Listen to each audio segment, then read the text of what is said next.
Finance minister Nirmala సీతారామన్ను మారుస్తారా? కేంద్ర మంత్రివర్గ పునర్వ్యవస్థీకరణ పైన వస్తున్న వార్తలు, వదంతుల్లో ప్రముఖంగా వినబడుతున్న పేరు ధర్మేంద్ర ప్రధాన్ డ్రాప్ చేస్తారు. నిర్మలా సీతారామన్ పే శాఖ మారుస్తారా? నిర్మలా సీతారామన్ డ్రాప్ చేయకపోవచ్చు, కానీ ఆమె శాఖ మారుస్తారా అనే చర్చ ఇప్పుడు రాజకీయ వర్గాల్లోనూ నేషనల్ మీడియాలోనూ జోరుగా సాగుతోంది.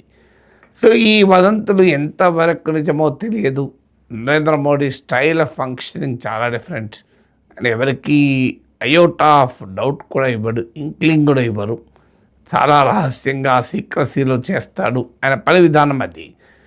నిర్మలా సీతారామన్ చాలా వేగంగా కేంద్ర క్యాబినెట్లోని టాప్ టీంలోకి వచ్చారు.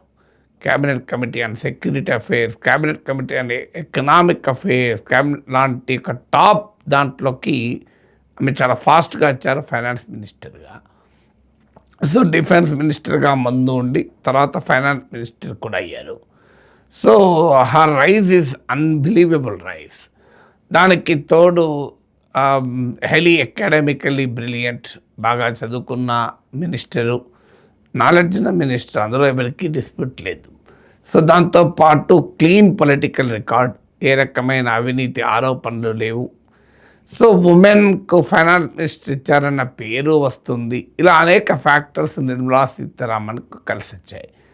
సో పెద్ద పెద్ద హెవీ వెయిట్స్ ఉన్నా కూడా నిర్మలా సీతారామన్ ఫైనాన్స్ మినిస్టర్ కాగలిగారు. సో ఒక పాండమిక్ టైంలో ఎకానమీని ఎదుర్కొన్నారు. అలాగే జిఎస్టీ రోల్అవుట్ జరిగింది. సో ఇలా అనేక పరిణామాల నేపథ్యంలో వరుసగా హిస్టారికల్ రికార్డులు బ్రేక్ చేస్తూ బడ్జెట్ పెడుతున్నారు. ఆమె బడ్జెట్ను ప్రతిసారి ప్రైమ్ మినిస్టర్తో సహా బీజేపీ నాయకత్వం విషనరీ బడ్జెట్, గ్రేట్ బడ్జెట్ అంటున్నారు. మరి అన్నీ బాగా ఉన్నా మీకు ఎందుకని నిర్మలా సీతారామన్ను మార్చాలని అనుకుంటున్నారు? ఇది క్వశ్చన్ వస్తుంది. దీనికి ఆన్సర్ ఏంటంటే, మన పాలిటిక్స్లో ఎప్పుడైనా ఈ powerful leaders, top strong leadership ఉండే స్వభావం ఏంటి అంటే, ఏదైనా వైఫల్యాలు వస్తే, ఫెయిల్యూర్స్ వస్తే అవి తన మీదికి రాకుండా చాలా జాగ్రత్తగా ఎవరినో ఒకరిని టార్గెట్ చేసేస్తారు.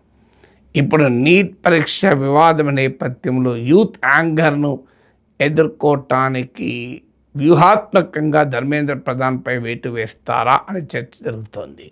ఎందుకంటే నితిన్ నబీన్ బీజేపీ ప్రెసిడెంట్ హైదరాబాద్ వచ్చినప్పుడు కూడా జెన్జీలతో సమావేశమయ్యారు. ఇప్పుడు బీజేపీ ప్రత్యేకంగా జెన్జీ పైన ఫోకస్ చేస్తుంది. అంటే అర్థం ఏంటి? జెన్జీలో యంగర్ జనరేషన్లో వ్యతిరేకత వచ్చింది అని బీజేపీకి అర్థమైంది కనుక. సో ఆ వ్యతిరేకత మోడీకి తాకకుండా ఉండాలి అంటే వెంటనే ధర్మేంద్ర ప్రధాన్పై వేటు వేయాలి. ఇది ఒక ఎత్తుగడగా చేస్తూ ఉంటారు స్ట్రాంగ్ లీడర్షిప్. ఇప్పుడు మరి నిర్మలా సీతారామన్ అందుకొరకే వేటు వేస్తున్నారంటే, మరి ఎకానమీలో ఏంటి ఫెయిల్యూర్ చాలా క్లియర్గా కనబడుతోంది. మీకు ఈ వార్ వచ్చిన తర్వాత కూడా మీకు నిర్మలా సీతారామన్ క్వశ్చన్ అడిగారు, west Asia war impact Indian economy పైన ఎలా ఉంటుంది అని. కానీ ఆమె ఏమని చెప్పారు? ఏ పెద్ద ప్రభావం ఉండదు అని చెప్పారు. సో అంటే గవర్నమెంట్ యొక్క అసెస్మెంట్ ఎలా ఉందో దీన్ని బట్టి చూడండి. ఆ తర్వాత మళ్ళీ డౌన్ ద లైన్ ప్రైమ్ మినిస్టరే పెద్ద ఎత్తున హైదరాబాద్లో మీరు వర్క్ ఫ్రమ్ హోమ్ చేయండి, ఫారిన్ ట్రావెల్ తగ్గించుకోండి, ఫారిన్ కమోడిటీస్ కొనక్కండి, బంగారం కొనడానికి ఏడాదికి వరకు ఆపండి అని ఒక పెద్ద లిస్ట్ ఇచ్చారు. మరి అంతకుముందు కొద్ది నెలల క్రితమే ఫైనాన్స్ మినిస్టర్ ఏ ప్రభావం ఉండదన్నారు కదా.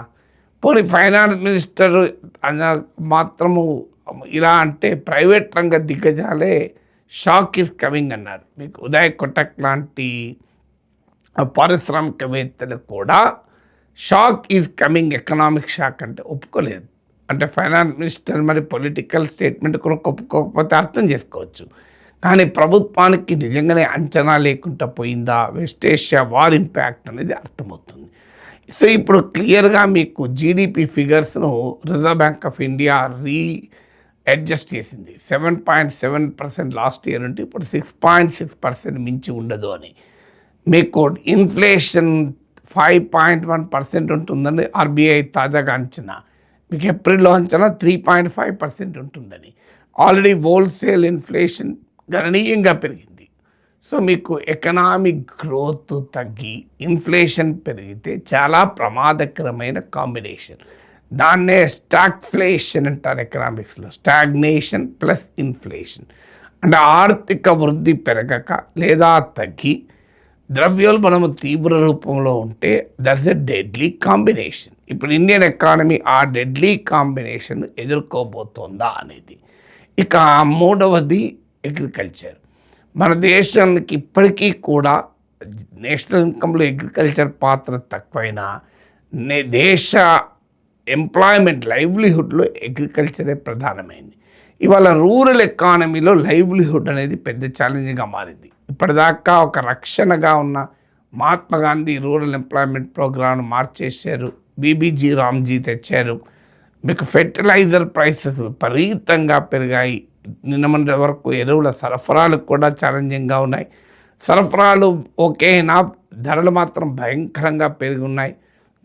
ఈ ఇయర్ ఎల్నీనో ప్రభావము, క్లైమేట్ చేంజ్ ప్రభావంతో 40% వరకు డెఫిషియెంట్ రెయిన్ఫాల్ అంటున్నారు. సో రాబోయే సీజన్ ఖచ్చితంగా అగ్రికల్చరల్ ఎకానమీ, రూరల్ ఎకానమీ చాలా తీవ్రమైన సంక్షోభాన్ని చూడబోతోంది.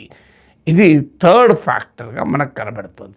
Fourth factor external situation. Foreign exchange reserve తగ్గిపోతున్నాయి, కరెంట్ అకౌంట్ డెఫిసిట్ పెరుగుతోంది, మీకు గ్లోబల్ ఆయిల్ ప్రైసెస్ మళ్ళీ నార్మల్ కావడం కొంత అడ్వాంటేజ్ అయినప్పటికీ కూడా స్టాక్ మార్కెట్ పతనం అవుతున్నాయి, ఫారిన్ ఇన్వెస్టర్లు వెళ్ళిపోతున్నారు, రూపీ ఘోరంగా దెబ్బతింటుంది. ఇవన్నీ కూడా మనకి ఎకానమీలో చూస్తున్నాం. ఐదవది మిడిల్ క్లాస్లో కన్సర్న్ పెరుగుతోంది. సో మిడిల్ క్లాస్లో సేవింగ్స్ తగ్గుతున్నాయి, వారి కాస్ట్ ఆఫ్ లివింగ్ క్రైసిస్ ఎదుర్కొంటున్నారు, మధ్యతరగతిలో యాంగర్ మొదలైంది. ఆరవది జాబ్స్ క్రైసిస్ తీవ్ర రూపం దాలుస్తుంది. మీకు ఇవాళ కాంగ్రెస్ జనతా పార్టీ ఫినామినా అందుకు ఉదాహరణ. సో బీజేపీకి బలమైన సపోర్ట్ వర్గంగా ఉన్న ఎడ్యుకేటెడ్ మిడిల్ క్లాస్లో అన్రెస్ట్ మొదలైంది, అలాగే యూత్లో అన్రెస్ట్ మొదలైంది. ఇవన్నీ కూడా ఎకనామిక్ హ్యావోస్ ఆర్ ఎకనామిక్ క్రైసిస్కు ఒక clear indication. Private sector invest చేయడం లేదంటూ ఆర్థిక మంత్రి అనేకసార్లు మాట్లాడారు. మేము పెద్ద ఎత్తున మీరు రాయితీలు ఇచ్చినా కూడా 2019లో భారీగా ఇన్కమ్ ట్యాక్స్ రిలీఫ్ ఇచ్చారు, కార్పొరేట్ ఇన్కమ్ ట్యాక్స్ రిలీఫ్. తర్వాత ప్రొడక్షన్ లింక్ ఇన్సూరెన్స్ స్కీమ్ కింద భారీ ఎత్తున రాయితీలు ఇచ్చారు. అయినా ప్రైవేట్ ఇన్వెస్ట్మెంట్ ముందుకు రావడం లేదు. దీనికి కారణం ఏంటంటే ప్రైవేట్ కన్సంప్షన్ ఎక్స్పెండిచర్ పడిపోయింది. అంటే మీరు నేను చేసేటువంటి వస్తు సేవల వినిమయ ఖర్చు తగ్గిపోయింది. సో ఎప్పుడైతే ప్రజల కొనుగోలు శక్తి తగ్గి ప్రజలు ఖర్చు పెట్టడం తగ్గించేస్తారో ఆటోమేటిక్గా ప్రైవేట్ సెక్టర్ ప్రొడ్యూస్ చేయదు. నువ్వు ఎన్ని రాయితీలు ఇచ్చినా ప్రొడ్యూస్ చేయదు. చాలా కాలం మంచి రిటర్న్స్ ఇచ్చిన రియల్ ఎస్టేట్ సెక్టార్లో ఇవాళ సంక్షోభం చూస్తున్నాం. సో ఇలా ఎకానమీలో మీరు ఎక్కడైనా చూడండి డిస్పరేజింగ్ సిగ్నల్స్. సో ఒకప్పట్లాగా ఎన్ని కహానీలు చెప్పినా జనం వినే పొజిషన్లో లేరు. ఎకానమీలో వస్తున్న సవాళ్లకు మనము నిర్మలా సీతారామన్నే బ్లేమ్ చేయాలంటే కాకపోవచ్చు, కానీ how the political system operates, అందులో హైలీ సెంట్రలైజ్డ్ పొలిటికల్ సిస్టమ్ ఎలా ఆపరేట్ అవుతుంది అంటే మెయిన్ లీడర్ అంటే ఓట్లు ఎవరి పేరు మీదనైతే తీసుకుంటున్నారో వారికి మసి అంటకూడదు. అందువల్ల ప్రభుత్వ కలెక్టివ్ రెస్పాన్సిబిలిటీ, నాయకుడు చెబితేనే మంత్రులు చేస్తారు, ఇవన్నీ తర్వాత. కానీ when it time comes success అయితే ప్రైమ్ మినిస్టర్ కోటాలో వేస్తారు, ఫెయిల్ అయితే ఏదో ఒక మినిస్టర్ను బలి చేస్తూ ఉంటారు. ఇది రాజకీయాల్లో సహజంగా మన దేశంలో జరిగే పరిణామం. ఇప్పుడు కాదు, దశాబ్దాలుగా చూస్తున్నాం. రాష్ట్రాల స్థాయిలో అదే జరుగుతుంది. ముఖ్యమంత్రులు తాము మాత్రమే పనిచేస్తున్నాం, మంత్రులు ఎవరూ దాదాపు పనిచేయడం లేదన్న ఇమేజ్ ఇస్తూ ఉంటారు.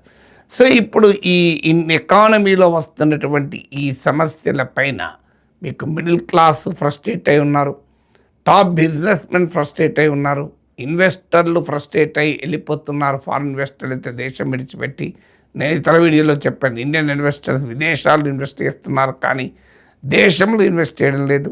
ప్రభుత్వం తీసుకునేటువంటి చర్యలు ఆఫ్ హార్టెడ్గా ఉన్నాయి. మీ క్లాసిక్ ఎగ్జాంపుల్, చాలా ఫ్యాన్ఫేర్తో ప్రైమ్ మినిస్టర్ ఇంటర్న్షిప్ ప్రోగ్రామ్ అని పెట్టారు. ఏం జరిగింది?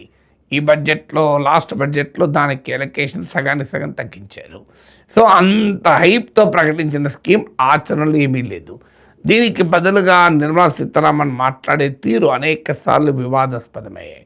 మీకు గుర్తుండే ఉంటుంది, ఒకసారి ఆనియన్ ప్రైసెస్ బాగా పెరిగాయంటే ఆమె ఇచ్చిన సమాధానం ఏంటి, నేను వచ్చిన ఫ్యామిలీ నేపథ్యంలో మేము ఆనియన్స్ గార్లిక్ తినము, ఎల్లిగడ్డలు తినము అని చెప్పారు. సో ఇప్పుడు ఆమె తినడమా తినకపోవడం ఆ ఇష్యూ కాదు, ఆ ధరల్ని ఎలా తగ్గిస్తామన్నది ఇష్యూ కదా. సో నిర్మలా సీతారామన్ పైన వేటు వేయడం ద్వారా, అంటే ఆమె శాఖను మార్చడం ద్వారా దేశ ఎకానమీలో వస్తున్నటువంటి ఛాలెంజెస్ని ఎదుర్కోవడంలో మోడీ ప్రభుత్వ వైఫల్యాలను ఆమె మీదకి నెట్టివేసి ఆ తప్పుల నుంచి, ఆ నష్టాల నుంచి, ఆ లోపాల నుంచి ప్రధానమంత్రిని కాపాడే ఒక పెద్ద ఎజెండా కనబడుతుంది.